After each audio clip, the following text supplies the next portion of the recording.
നല്ല ടേസ്റ്റ് ഉണ്ടായിരുന്നു, പോരാത്തിന് നല്ല റേറ്റും. കുഴപ്പമില്ല, 3 സ്റ്റാർ ഹോട്ടൽ ആയതുകൊണ്ടായിരിക്കും ഈ റേറ്റ് എന്നോർത്ത് ഞങ്ങൾ ആശ്വസിച്ചു. ഒന്നിനും ഒരു കുറവ് വരുത്തരുത്, ഉള്ളതുകൊണ്ട് ഓണം പോലെ എന്ന മട്ടിലായി കാര്യങ്ങൾ. നേരം വരട്ടാൻ അധികം സമയമൊന്നും വേണ്ടി വന്നില്ല. ബുക്ക് ചെയ്ത പോലെ റിസോർട്ട് സ്റ്റാഫ് വന്ന് ഒരു ഒന്നാന്തരം ക്യാമ്പ് ഫയർ സെറ്റ് ചെയ്തു തന്നു. നല്ല തെളിനിലാവുള്ള രാത്രിയിൽ സന്തോഷത്തോടെ ഒരു ക്യാമ്പ് ഫയർ. കുറച്ച് കൂടമഞ്ഞു കൂടെ ഉണ്ടായിരുന്നെങ്കിൽ പൊളിച്ചേനെ. രാവിലത്തെ ഭക്ഷണം പാക്കേജിൽ ഉൾപ്പെട്ടതായിരുന്നു. കുറ്റം പറയാനൊന്നുമില്ല, നല്ല ഭക്ഷണം. ഇത്രയും നല്ല ഇഡലി നിങ്ങൾക്ക് മൂന്നാറിൽ എവിടെയും കിട്ടില്ല എന്ന് ഉറപ്പ്. ഇവിടുത്തെ ആംബിയൻസ് വിട്ട് തിരികെ പോകാൻ എല്ലാവർക്കും നല്ല സങ്കടം ഉണ്ടായിരുന്നു. 2 ദിവസത്തെ പാക്കേജെങ്കിലും എടുത്താലേ ഇവിടെ മൊത്തം ശരിക്കും എൻജോയ് ചെയ്ത് പോകാൻ പറ്റൂ. എല്ലാം കഴിഞ്ഞ് 11 മണിക്കായിരുന്നു ചെക്ക്ഔട്ട് ടൈം. കുത്തിനുള്ള കയറ്റമായതുകൊണ്ട് തന്നെ ഞങ്ങളെല്ലാവരും നടന്നാണ് കയറിയത്.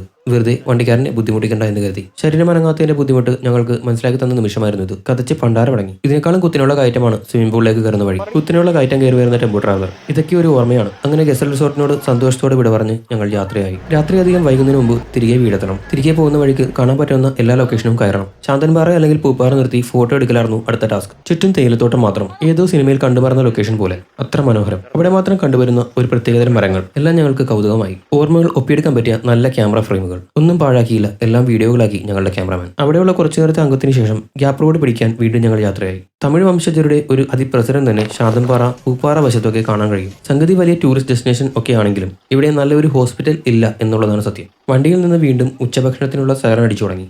ബഡ്ജറ്റ് ഫ്രണ്ട്ലി ആയി ഫുഡ് കഴിക്കാൻ പറ്റാവുന്ന ഒരിടം, അതായിരുന്നു ലക്ഷ്യം. ഗ്യാപ്പ് റോഡിൽ മുഴുവൻ നോക്കിയെങ്കിലും അങ്ങനെ ചെറിയ ഫുഡ് സ്പോട്ടുകളൊന്നും കണ്ടില്ല. വീണ്ടും മൂന്നാർ ടൗണിലേക്ക്. ഒരു വിധത്തിൽ തമിഴരുടെ ഉച്ചകോണ് കുത്തിയിറക്കിയതിനു ശേഷം വണ്ടി തിരിക്കുമ്പോഴാണ് ഞങ്ങൾ ആ കാഴ്ച കണ്ടത്. നമ്മുടെ നാട്ടിലൊന്നും അധികം കണ്ടുവരാത്ത ആചാരം, ഗരുഡൻ തൂക്കം. ദശാവതാരം തമിഴ് സിനിമയിൽ മാത്രമേ ഞങ്ങൾ ഇത് കണ്ടിട്ടുള്ളൂ. ഇപ്രാവശ്യം അത് നേരിട്ട് കാണാനുള്ള ഭാഗ്യം കിട്ടി. പറഞ്ഞാൽ തീരാത്ത ചരിത്രവും കഥകളും ഉണ്ട് ഇതിന് പിന്നിൽ. അതുകൊണ്ട് ഇപ്പോൾ ഞാനത് വിവരിക്കുന്നില്ല. ഈ മൂന്നാർ ട്രിപ്പിലെ ഏറ്റവും ഹൈലൈറ്റഡ് ആയിട്ടുള്ള പാട്ടും ഇത് തന്നെയായിരുന്നു. തികച്ചും യാദൃശ്ചികമായി വീണ് കിട്ടിയ പോലെ. കലാശക്കൊട്ടുന്ന പോലെ വരുന്ന വഴിക്ക് മൂന്നാർ പാർക്കിൽ കയറി എല്ലാവരും ഫിഷ് പായും ചെയ്തു യാത്ര തിരിച്ചു. ഈ യാത്ര ഇവിടെ അവസാനിക്കുന്നില്ല. നല്ലൊരു യാത്ര നല്ല കുറച്ച് ഓർമ്മകൾ തരും. അടുത്ത യാത്രയുടെ വിശേഷങ്ങളുമായി ഞങ്ങൾ വീണ്ടും വരും. വീഡിയോ ഇഷ്ടമായാൽ സപ്പോർട്ട് ചെയ്യാൻ മറക്കരുത്. നിങ്ങളുടെ സപ്പോർട്ടാണ് ഞങ്ങളുടെ പ്രചോദനം.